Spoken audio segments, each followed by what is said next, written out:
Driver driver, ये bag गाड़ी में रखो और जल्दी से गाड़ी निकालो, मुझे ऑफिस के लिए देर हो रही है।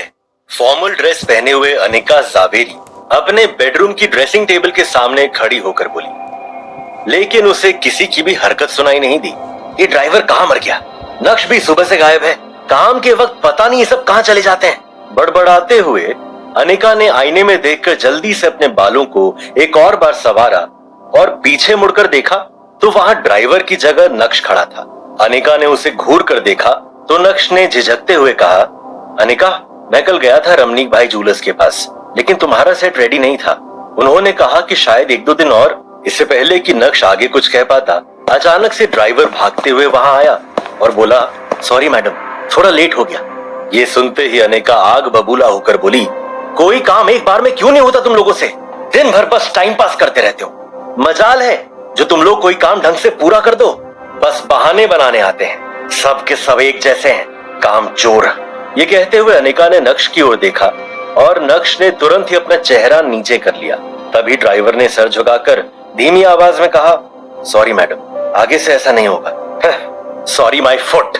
ये कहने के बाद जैसे अनिका अपना बैग उठाने लगी तो नक्श अनिका की मदद करने के इरादे से बोला, लाओ मैं ले लेता हूँ। लेकिन इससे पहले कि नक्श बैग उठा पाता, अनिका ने बैग उठाकर ड्राइवर की तरफ बढ़ा दिया और नक्श को पूरी तरह से इग्नोर करके वो कमरे से निकल गई। नक्श चुपचाप खड़ा उसे कमरे से जाते देखता रह गया था।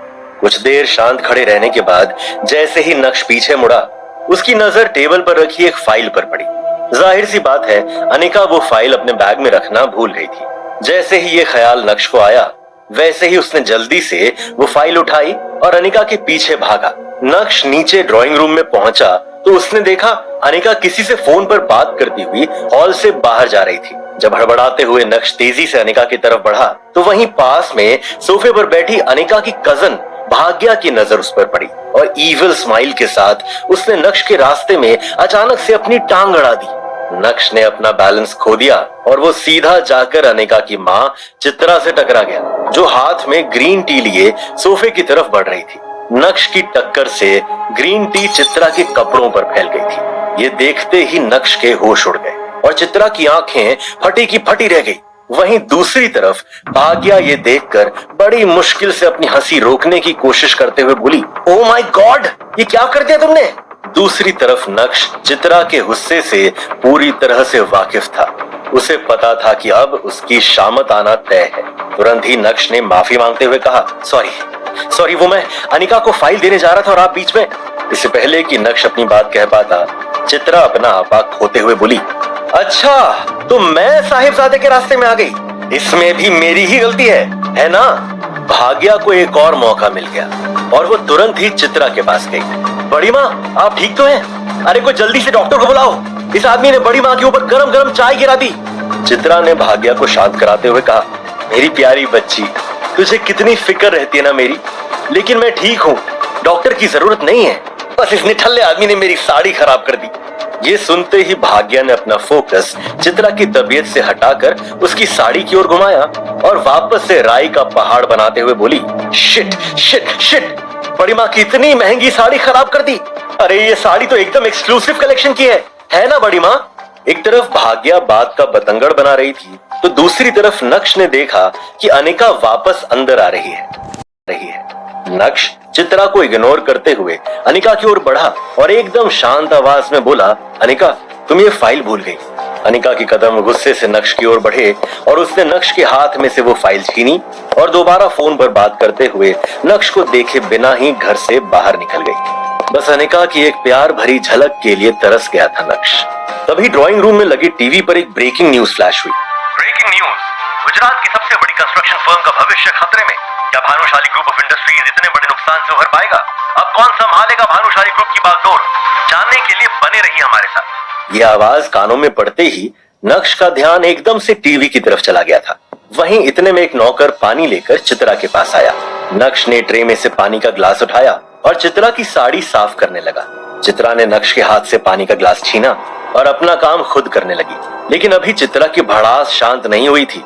बेवकूफ, एक काम भी ठीक से नहीं होता और अब क्या ठीक से चलना भी सिखाना पड़ेगा तुम्हें? अब यहाँ खड़ा खड़ा मुंह क्या देख रहा है? दफा हो जा मेरी नजरों के सामने से। इतना कहकर चित्रा भाग्या की तरफ मुड़ी और बड़बड़ाने लगी। पता नहीं क्या सोचकर तेरे काका ने अनिका का हाथ इस आदमी के हाथ में दे दिया। हमारे तो भाग्य ही फूट गए। घर दामाद बनकर बस हमारी छाती पर मूंग दल रहा है। यह है जावेरी परिवार का घर।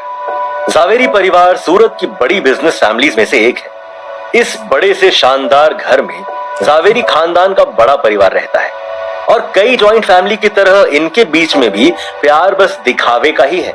अक्सर यहाँ हर सुबह की शुरुआत ऐसे ही शोर शराबे से होती है और गलती चाहे हो या ना हो, इल्जाम हमेशा इस परिवार के दामाद यानी नक्श के सर पर ही आता है। पर नक्श ने कभी भी इस बात को दिल पर नहीं लिया। हर सुबह किसी और की गलती को अपने सर लेकर मुस्कुराते हुए वो अपने काम में लग जाता है। नक्श जो रुमाल से अपना हाथ पोंछ रहा था, चित्रा की बात सुनकर उसके हाथ रुक से गए। उसने चित्रा की तरफ देखा तो उसकी नजर वहीं पास में खड़े नौकर पर पड़ी जो नक्श को दया की नजर से देख रहा था। लेकिन नक्श के चेहरे पर एक शिकन भी नहीं थी, बल्कि उसके चेहरे पर एक हल्की सी मुस्कान आ गई और वो तुरंत ही ऊपर अपने कमरे की तरफ चल दिया था। सीढ़ियां चढ़ते हुए भी नक्श का ध्यान टेलीविजन पर चल रही ब्रेकिंग न्यूज पर था। वो भानुशाली ग्रुप के लॉस में होने की खबर सुनकर सोच में पड़ गया था। तभी चित्रा भी टीवी की वॉल्यूम बढ़ाते हुए बोली, हे माँ, भानुशाली ग्रुप तो सूरत का ही नहीं बल्कि पूरे गुजरात का सबसे बड़ा बिजनेस एम्पायर है। भला इनके साथ ऐसा कैसे हो सकता है? इनके साथ तो हम नया प्रोजेक्ट शुरू करने का सोच रहे थे। ये सुनकर तुरंत ही भाग्या ने कहा, बड़ी माँ परेशान क्यों हो रही हो सकता है ये हमारे लिए एक अच्छा साइन हो। मुझे लगता है कि हमें इनके नए सीईओ के साथ डील करने की कोशिश करनी चाहिए। यही सब सोचते हुए नक्श अपने कमरे में आईने के सामने खड़ा खुद को देख रहा था।